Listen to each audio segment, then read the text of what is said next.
I'm your friend, Dr. Charles Apoki. We started a discussion on social change through minority influence. People will always think that change will just come spontaneously or will come through the majority. In societies like ours and in Africa, even globally, you will find out that if the majority is benefiting from a system, they don't condemn it. They don't want it to change. They want it to continue. But how does the minority eventually change the opinion of the majority? Now, number one is to draw attention. I'm still working on the principles of Sergei Moscovici. Draw attention. I give the example of Colin Kaepernick, who bent a knee during the national anthem in America before his games. And that attracted attention, attracted the wrath of somebody like Donald Trump. But eventually, it gathered momentum.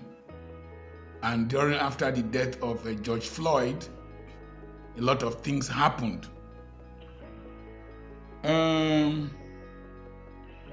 Jesse Owens went for the Olympics during Hitler's time. Hitler had bidded for the Olympics in Berlin, thinking that his theory that the Aryan race was superior to other races would hold sway by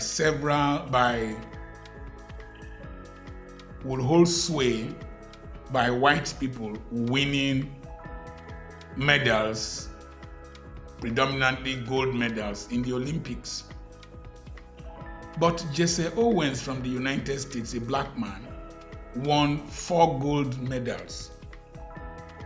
Hitler ignored him, or he ignored Hitler. Hitler left the stadium. Jesse Owens said that Hitler left the stadium. But he said, I wasn't running against Hitler. I was running against the world. He needed to make a mark that the black man was not inferior in ability. And that incidence of winning 4 gold medals, even though the President of America did not recognize him, did not acknowledge him, despite winning 4 gold medals. After many years, Barack Obama eventually called them or their relatives to the White House to acknowledge their contribution. But Jesse Owens made a mark, drew attention. The next thing is, I want to say this. There is the Nigerian lady that won a Grammy, and she brought out the Nigerian flag while she was singing. I'm so proud of her in this dispensation when every person derives relevance from rubbishing our country. Our flag shall be a symbol. She brought out the flag. So you draw attention. The next thing is cognitive conflict and flexibility. The majority holds an opinion, and then the minority will do something that will lead to conflict in their mind. I can't remember the whether cognitive resonance, I can't remember it. But there is conflict between what you used to think about and the new information, the new reality you are facing. There was the case of a picture that was taken by Nick Oates Nick is Nick, Ut is Ut. During the Vietnam War,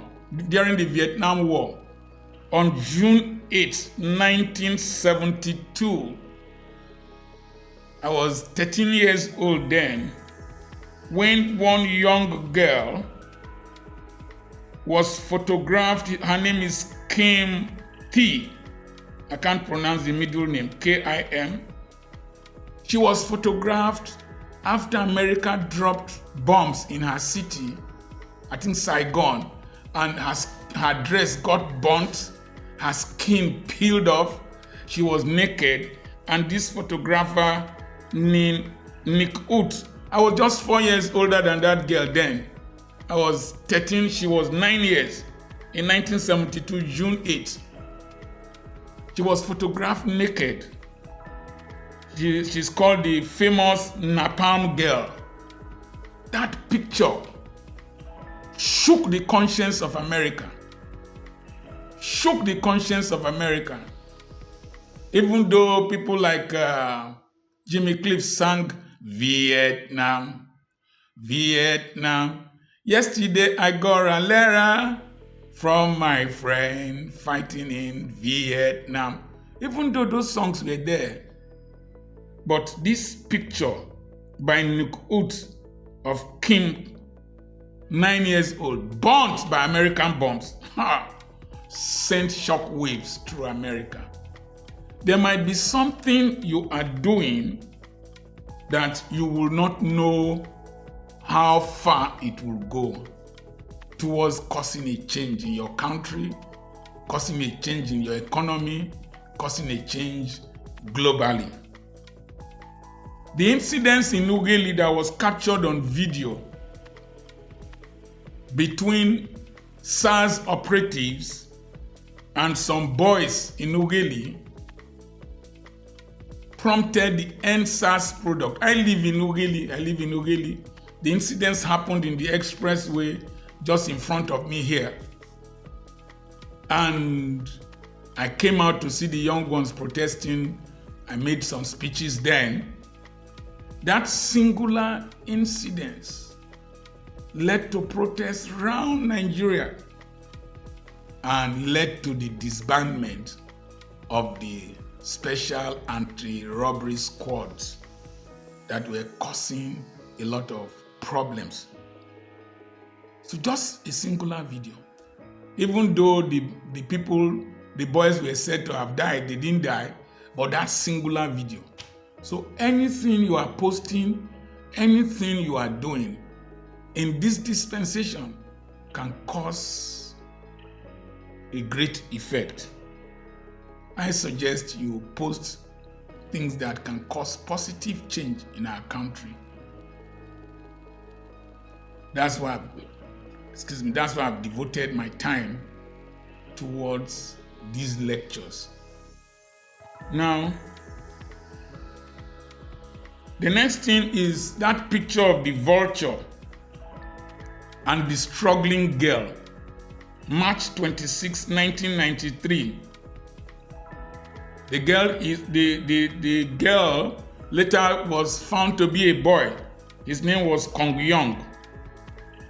That was in Sudan during the famine.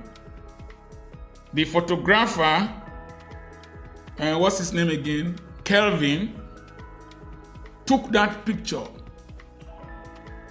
and left the child there and boarded a helicopter to South Africa. He won the Pulitzer Prize, but later deleted himself because of the guilt of leaving that child. But that picture, even though the child later died of malaria or whatever, that picture of that, they called her the girl, the struggling girl, the vulture and the struggling girl. On 26 March 1993, brought so much attention to the conflict in Sudan. One singular act can change the minds of a majority. So don't give up. I went to look at the lyrics of the song that the black people in America were singing when they were trying to cross the bridge, and every protest that they had, we shall overcome. We shall overcome. We shall overcome someday. When I heard the Morehouse College Choir sing it, I wept. We shall overcome someday. For me, this country and my continent, Africa, will overcome someday, either in my lifetime or afterwards. But keep doing something right. You never can know what it will cost. I remember the South Africans used to sing, "Freedom is coming tomorrow. Freedom is coming tomorrow." Freedom has finally come. And when Elon Musk and Donald Trump thought they could mess up with South Africa, South Africa told them, bust you on your aid. We won't give you minerals. We won't give you precious stones. Bust you. We will get there. You will get there. Just keep doing one good thing. It will prick the conscience of the majority, and they will change their minds.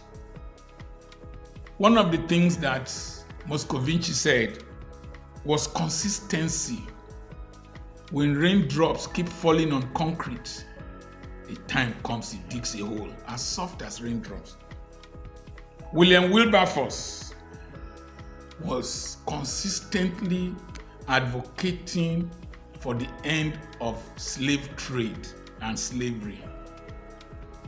Took him 2 decades, 20 years, for the bill to be passed. It was past 3 days before he died. Imagine, for 20 years. Our legislators will cross carpet, they will talk of buying new cars for them and all those kind of rubbish things. Consistently for 2 years. At one time, the prime minister was his schoolmate or friend. Consistently. That time, even the Church of England had slaves. There is a video I was watching recently, that how do good people become bad people, the Lucifer effect. I will do a video on that with time. So you must consistently insist on the right thing in your community, the right thing being done. You see, when we started school, running our school, they said if we don't allow exam malpractice, that we won't do well. We insisted on doing the right thing. When people are struggling for admission, we send away students. Parents struggle to bring their children to our school. Just go and ask them. Ask the schools in Ugili. They will tell you Dr. Apoki's school is only that they are very wicked. These are wicked. I'm just strict. I'm just principled. What I do to myself and my children, I will do to your children so that they can become as good as I am and as good as my children are. And so parents struggle to bring their children. A lot of those who were cheating in exams, when we compete with them, we beat them. You can say any kind of nonsense about me, but I insist on what is right. Because if I light my candle and I light it on my students, I light it round, you light another person's own, darkness will be dispelled. Then the next thing is the augmentation principle. People will be watching you as you do things, as you insist on change taking place. They watch the personal sacrifices that you make. When they watch the personal sacrifices that you make, they come to respect you. They come to value what you are talking about. And then they have a guilt conscience or a guilty conscience, and they start turning in your direction. Personal sacrifice of Nelson Mandela, of his freedom. He decided to stay in Robben Island. Left his children and his wife. He was there. I don't know whether it was 26 years again. Instead of Nelson Mandela being the prisoner, those who put him in prison became the prisoners. During COVID, Black Lives Matter people came out. They took the risk of coming out, of being arrested. They marched. When people saw their sacrifice, freedom is expensive. Liberty is expensive. It comes from the sacrifices of the few who demand for a change in society. Recently, Dele Farotimi was whisked from Lagos to Ado-Ekiti, handcuffed. And I told them that the handcuff of Dele Farotimi is the wedding ring between Dele Farotimi and good people of Nigeria. Dele Farotimi was eventually is he discharged now? Baba, listen to one of the counsels I gave. I don't know if you listened to me personally, but I gave a counsel that Yoruba elders should intervene and withdraw the case. Because Dele Farotimi has offered himself as a living sacrifice. He was ready to bear any pain. And he said that no person should appeal for him. And the most difficult person to fight is the person that you are hitting and he's not crying. And he's not hitting you back. Dele Farotimi, with his subtle way of talking, the way he even walks, the way he walks, you that put him there, you will feel sorry for him.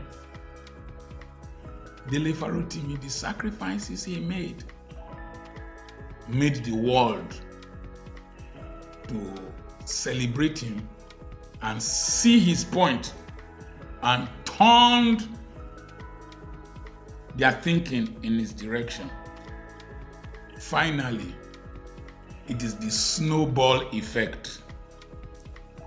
On December 18, 2010, Mohamed Bouazizi is Buazizi,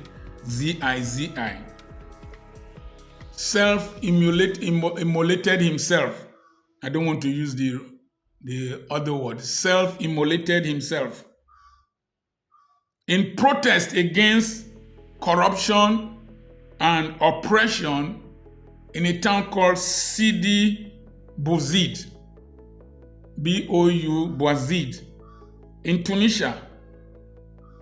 A lady went there and threw away his vegetables he was selling. And this young man got angry. And protest started in Tunisia. The president of Tunisia fled to Saudi Arabia. From there it went to Libya. The one of Libya was on. I could see Gaddafi and Gaddafi's sons posing. And in Benghazi, there was one chemical engineer. The military barrack in Benghazi was fortified. And this engineer carried gas cylinders in his vehicle. and rammed it against the gate of the military barracks. And the thing exploded. And people rushed into the barracks. From Libya, the protests went to Egypt. And what's the name of this president now? Suddenly forgotten him. After Anwar Sadat, he came. See, Hussein. I've forgotten it. Look at me. He was removed from office. From there, it went to Syria. Syria stayed and stayed and stayed. After 10 years, Bashar al-Assad eventually fled. The Arab Spring went to Yemen, went to Bahrain. The one in Bahrain was suppressed. The one in Yemen eventually threw the former leader away.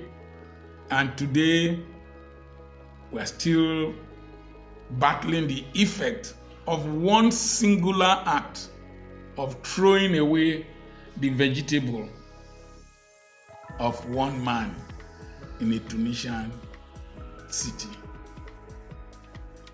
I didn't have time to check the revolution in Romania. I didn't have time.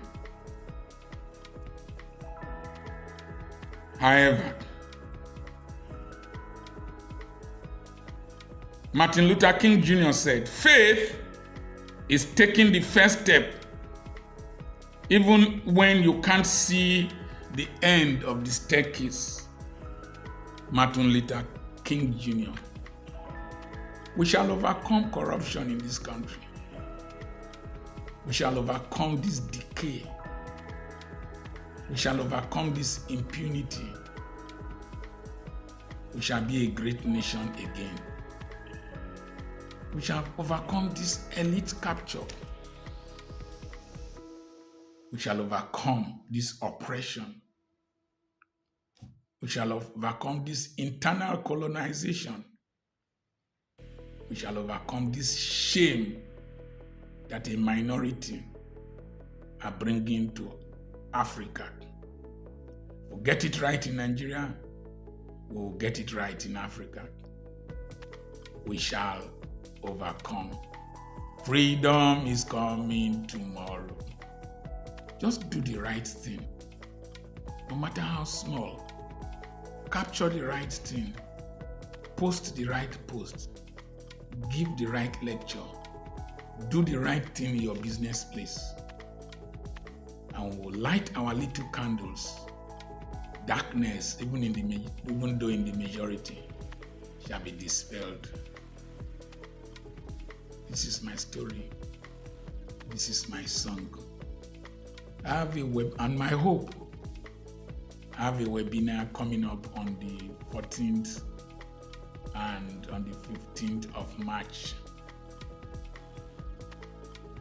It's tagged Wisdom to Legitimately Make More Money.